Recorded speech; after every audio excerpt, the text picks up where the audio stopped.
So what I'm going to do right now is I'm going to crunch 1400 years of Islamic history in 5 minutes and make it as exciting as I can possibly make it. Because I hated history when I was a little girl. At this age, I appreciate history. And now I understand why they say those who don't learn from history are doomed to repeat it. In order for you to understand why Western civilization is very different than the Islamic world, you need to understand the history of Islam. When Prophet Muhammad supposedly revealed his revelation from the angel Gabriel that he is supposed to be the last of the prophets in the early 600s, he started preaching in his own city, Mecca. He tried to recruit friends and followers to be able to spread his religion. And he tried for 12 years and failed. And after 12 years, he was only able to recruit his immediate family and friends. So he decided, if I go to Medina, which was the Jewish hub of Arabia, the business hub where the Jews lived, if I go there and preach my religion to them, if they accept me, that will buy me respect and stature between my own people, and they will accept me. So Prophet Muhammad started borrowing a lot from the Old Testament to make his religion more palpable to the Jews, to make it a lot similar. This is why you see a lot of similarities between Judaism and Islam. For example, Jews don't eat pigs, Muslims don't eat pigs. Jews pray a few times a day, Muslims pray a few times a day. Jews fast on Yom Kippur, Muslims fast on Ramadan. And this is why you started seeing a lot of good writing in the beginning of the Quran when Prophet Muhammad was saying all the good things about the people of the book. He took his message and went to Medina trying to recruit the Jews, talking about the people of the book, talking about how similar the two religions are. When they refused to accept him and follow him as the last of the prophet, that's when he turned against them and started killing them and started expelling them. That's when Islam went from a spiritual movement for the first 12 years of Islam into a political movement cloaked in religion after the year of the Hijrah, after Muhammad went to Medina and the Jews did not accept him. He became a military warrior and declared war on them and started expelling them. Jews and Christians became dhimmi, or second-class citizens. They were only allowed to stay alive and not be killed only by paying the jizya or the protection tax. So they had a choice: convert to Islam, or if you want to stay alive, you have to pay the jizya or protection tax, living as dhimmi in the Islamic nation. Christians and Jews could not ring church bells. Jews could not blow the shofar. Christians could not ring church bells. They could not pray publicly. Christians and Jews could not gather together and build new churches or new temples. And the way they paid the jizya or the protection tax was in a monthly ceremony where they would get together downtown and the Jew would kneel on his knee and hand his goods to the mullah, who would take the goods as the price for buying the protection. And in many areas, Jews and Christians were given necklaces to wear as a receipt that they paid their jizya or their protection tax. Jews considered najis under Islam. Najis is bodily fluid. Najis is garbage. Najis is dogs. Najis is dirty. So Christians and Jews were treated as second-class citizens. Islam continued to grow. As Islam grew, more people became dhimmi or second-class citizens. Jews and Christians were given identifiable clothing. The yellow star, which was given to the Jews that most people think is a German invention. It was actually an Islamic invention in the 9th century in Iraq by the second Khalif, Khalif al-Mutawakkil of Iraq, who invented the yellow star for the Jews to be identified as they walked down the street. Because Jews were considered najis, if a Muslim man or a Jew walked on the same side of the street, the Jew had to cross the other side so the Muslim man can walk, so he's not dirtied by the filth of the Jew. Christians were given the zunnar, the belt, which most of you men are wearing right now. That was an Islamic invention for the Christians. Islam continued to grow. They went all the way to Jerusalem. They conquered Jerusalem. Christians couldn't ring their church bells in Jerusalem. The Pope in Rome in 1090 told the Christians, how could you sit idly by and allow your brethren to be suffer like this in the Holy Land? You need to go liberate the Christians. You need to go help the Christians. That's why the Crusaders were launched. The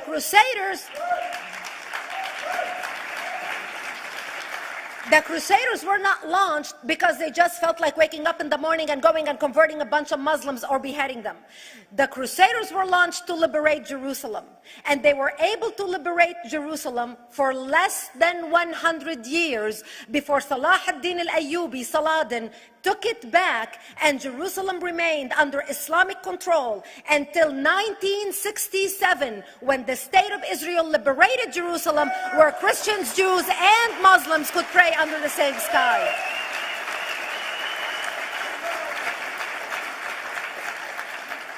The Crusaders continued fighting Islam, and for 300 years they tried and failed. And by the 1300s, the Crusaders disappeared because they could not win against Islam.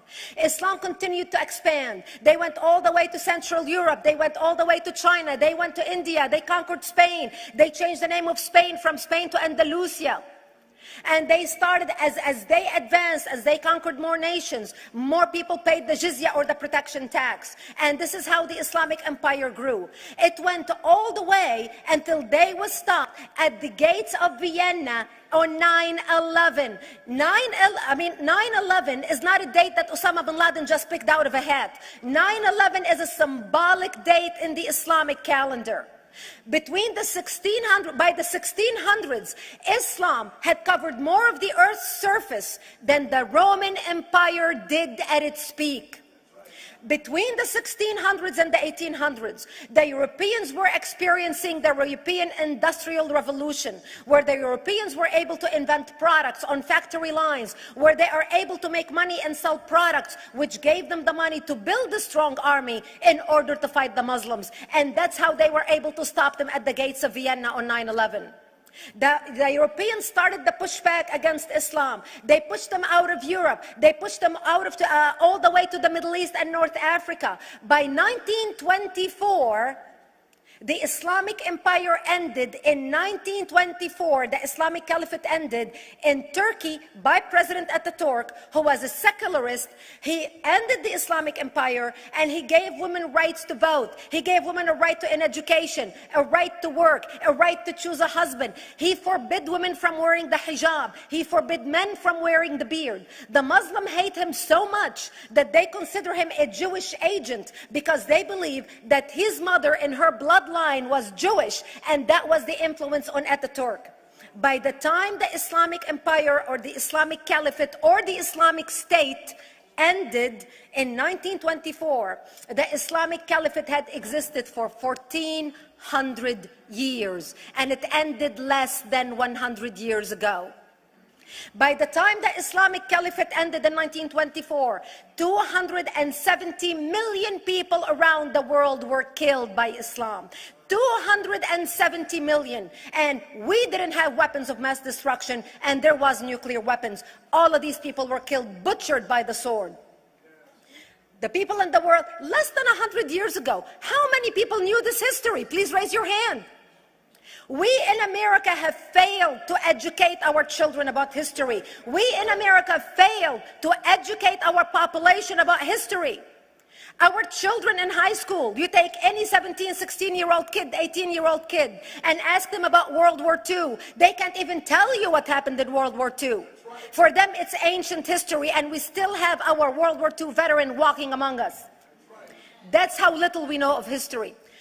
Islam ended in 1924, the Caliphate. People thought the Caliphate will never be resurrected. The Caliphate will never come back. But two things happened in the Middle East in the last century that made the Islamists be able to resurrect the Caliphate. Number one is the discovery of oil in Saudi Arabia, which we were able to discover and were stupid enough to allow them to nationalize it. And the number two that happened was Ayatollah Khomeini coming to power in 1979. That gave the Islamists the money and also the spiritual covering in order to explode on the world stage. And people say, oh, well, the Wahhabis exported their Wahhabi radical religion. The Wahhabis are the name of Wahhab. They're not a different sect of Islam. They follow the authentic preaching of Prophet Muhammad, the way Prophet Muhammad lived and practiced his religion. This is why neither you or me or any infidel can step a foot in Mecca, because as far as they're concerned, we are filth. And as infidels, we're not allowed to step a foot, not President Obama and not anybody else. As a matter of fact, Al-Qaeda used to use Saudi Arabia and its success as an excuse to recruit members, as the example to show them how Allah has blessed Saudi Arabia because of the way they adhere to the tenets of Islam.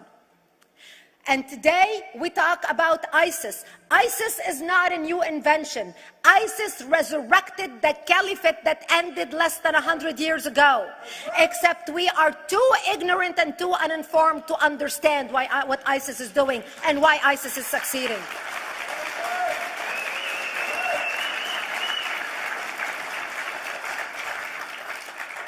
Two things you need to understand about Islam and the principles of war in Islam. One is the law of taqiyya, which means lying and deception. It means that a Muslim man can lay his hand on the Quran and swear that he is telling the truth, knowing that he is lying, but also knowing that the Quran will forgive him because he is advancing the cause of Islam. The second thing you need to know about is that the Treaty of Al-Hudaybiyah, which is an Islamic principle of war and a model on how to deceive your enemy when you have to sign peace treaties with your enemy. And it is based on an example by Prophet Muhammad. Prophet Muhammad was attacking the Meccans and their caravans when he was living in Medina. One day he attacked them because this is how he got the goodies. He would attack them, rob them, and spread the goodies among his men. And this is how he was able to recruit, because this is how people made money without working. And so he attacked the Meccan caravans. When he realized he's not able to defeat the Meccans in that city of Al-Hudaybiyah, in that place, he signed a 10-year treaty with them. Does that sound familiar? A 10-year treaty with them that says he will not attack them, he will have peace with them, he will not declare war on them. Muhammad used the treaty for 2 years to build his military, strengthen his army, and when he realized he was strong enough to attack his enemies when they least expected it, because they thought they had a peace treaty with Muhammad, he broke the treaty, attacked them 2 years later, and Mecca fell within 24 hours because they were not expecting the attack. And that became a principle of war in Islam. And to give you an example of how that is practiced, this is why anything signed with Iran means nothing to them. And to give you an example of how this law has been put to use in recent history, Yasser Arafat, who's not an Islamist, but he is a Muslim, met with the Israelis and signed the Oslo Accord in 1993. Remember all the handshaking at the lawn of the White House? The Oslo Accord, Yasser Arafat used the peace treaty, the Oslo Accord with Israel, to get Israel to bring him back and give him his territory, finance his military, train his police, and give his police the weapons. Yasser Arafat broke the Oslo Accord 8 years later, didn't even wait 10 years, and declared the second Intifada in 2000, and all hell broke loose. He used the same treaty to win and deceive against his enemies and deceive his enemies. When Jordanian press, after Yasser Arafat signed the Oslo Accord with Israel, and Egyptian press would interview Yasser Arafat, and they would say, how could you sign a peace treaty with the devil? How could you sign a peace treaty with the Jews? Yasser Arafat will tell them, remember Hudaybiyah. That's all he would have to say. The whole Muslim world knew exactly what Yasser Arafat was talking about. We in the West and the Jews in Israel, it was over their heads. Nobody understood what Hudaybiyah was referring to. And this is the type of deception that we are dealing with. So when Iran signs a peace treaty with the United States for 10 years, they are using us as useful idiots, as gullible, ignorant people who are signing a peace treaty with the devil in order for Iran to continue her thing. In this deadly game of thrones, there's no place for America or for Israel. We don't have to gamble with our future and with our children's future. Elie Wiesel. And I wish I could promise you, Elie, that the lessons of history have been learned. That is why it is so important to be wise about who we're going to put in the White House next year.